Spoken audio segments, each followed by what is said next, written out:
په سر کې د ځینو مهم خبرونو مهم خبري سرټکي.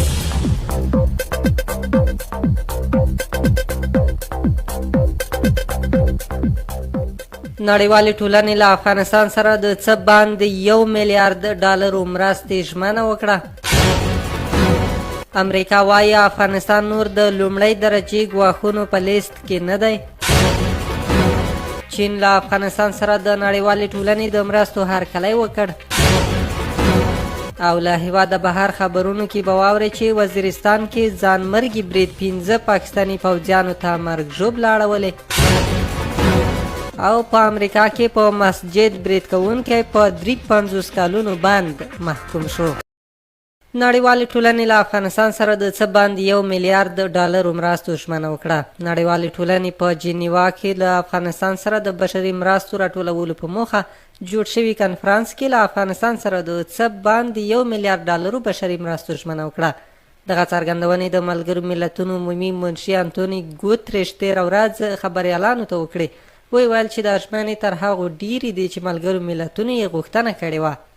ګوتریش ویلي دغه کنفرانس چې د څه باندې 90 هیوادونو استازو پکې ګډون درلود د ملګرو ملتونو هیلې پوره کړې. وایي خو دا چې افغانستان نړیوالې ټولنې ته څومره حیاتي دی. دا په داسې حال کې ده چې ملګرو ملتونو له افغانستان سره د بشري مرستو لپاره 606 میلیون ډالرو مرستې غوښتنه کړې وه.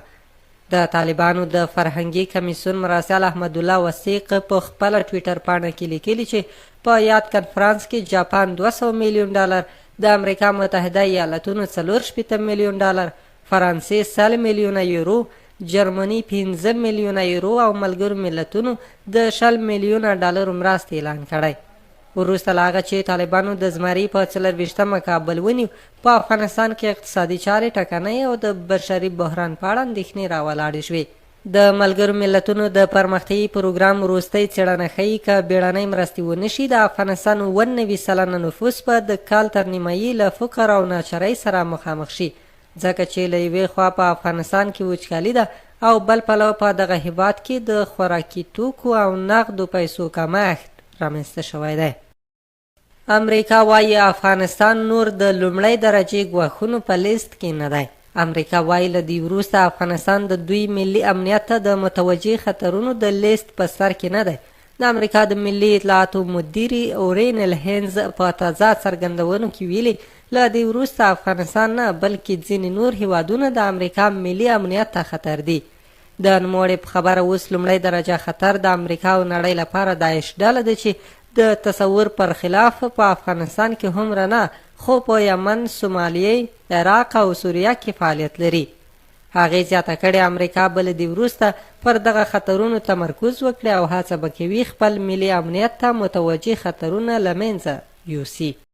له بلې خوا مجاهد هغه ادعا ردوي چې ګواکې طالبانو د بشر ضد جنګي جنایتونه کړي.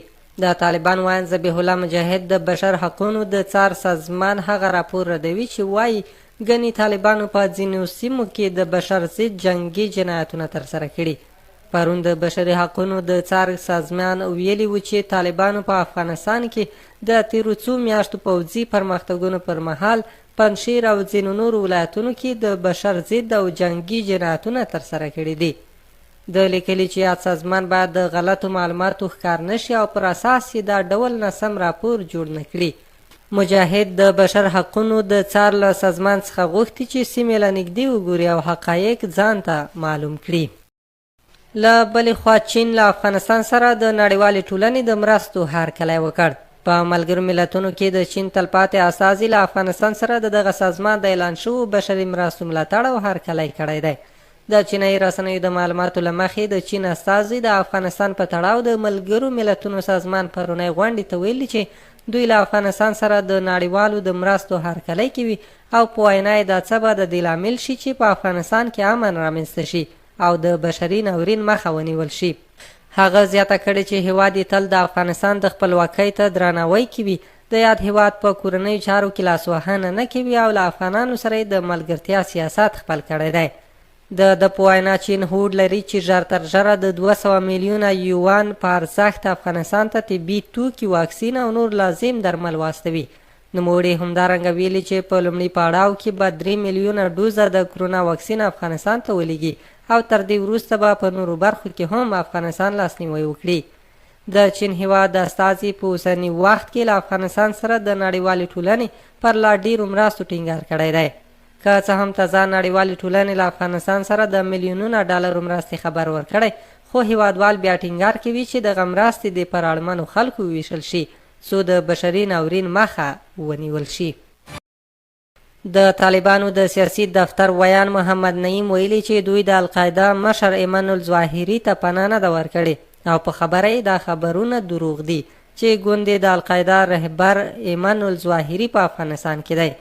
محمد نعیم ویلي چې افغان جګړه نوره پای ته رسېدلې ده او له دې وروسته هیڅوک له افغان خاورې د نورو پر ضد استفاده نشي کولی. نوموړی دا څرګندونې وروسته تر هغه کوي چې د امریکا د استخباراتي ادارې پخواني رئیس مایکل مورل د CNN په فیس د نیشن خپرونه کې ویلي و چې طالبانو د القاعده ډلې مشر ایمن الظواهري ته پناه ورکړې ده او دغه هیواد یو ځل بیا د نړۍ لپاره پر سرخوږي بدلیدونکی دی. له بل پلو د افغان پیلوټانو 2 نورې ډلې متحده عربي اماراتو ته ځي. ټاکل شوې ده چې له ازبکستان سره د امریکا د موافقې پر اساس د افغان پیلوټانو 2 نورې ډلې په متحده عربي اماراتو کې د امریکایي ځواکونو اډې ته لاړ شي. د دوی لومړۍ ډله د یکشنبې په ورځ په خپلو الوتکو کې د کورنیو له غړو سره په خوندي ډول له ازبکستانه متحده عربي اماراتو ته ورسېده. د افغان پیلوټانو 2 نورې ډلې به د امریکا او ازبکستان موافقې سره سم متحده عربي اماراتو ته روان شي. د پیلوټانو او د هغوی د کورنیو د غړیو شمیر 450 تنو ته رسیږي. طالبانو په وروستیو کې له ازبکستانه غوښتي چې پیلوټان او الوتکې بیرته افغانستان ته ورولېږي، خو پیلوټان نه غواړي چې د طالبانو تر کنټرول لاندې افغانستان ته لاړ شي، ځکه دوی فکر کوي چې طالبان تر ټولو زیات پیلوټانو ته غوسه دي. طالبانو د ولسمشر اشرف غني د حکومت تر پرځېدو مخکې 2 تنه پیلوټان په کابل کې ترور کړل. امریکا هم پر ازبکستان فشار راوړی چې د افغانستان د اردو او هوایي ځواک هغه غړي افغانستان ته وانستوي چې ژوند یې په خطر کې وي. د همدې فشار په پایله کې ازبکستان افغان پیلوټانو او د هغو د کورنیو غړیو ته اجازه ورکړې چې متحده عربي اماراتو ته لاړ شي. امریکا له 2010 څخه د افغانستان د هوایي ځواک پر جوړولو 8 میلیارډ او 500 میلیون ډالر لګولي دي. وزیرستان کې ځانمرګي برید 15 پاکستاني پوځیانو ته مرګ ژوبله اړولې. د خیبر پښتونخوا په جنوبي وزیرستان کې پر پاکستاني پوځیانو چاودنې 15 پوځیانو ته مرګ ژوبله اړولې ده. د پاکستاني رسنیو د راپورونو له مخې په دې پیښه کې 2 پاکستاني پوځیان وژل شوي او 3 نور سخت ټپیان شوي دي. راپورونو کې د پاکستاني پوځیانو له قوله راغلي چې دا پیښه هغه مهال رامنځته شوه چې د پوځیانو موټر په ګزماله سیمې څخه د تېرېدو په حال کې و. د پاکستاني طالبانو تحریک د برید پړه منلې او ورته د نورو بریدونو خبرداری ورکړی دی.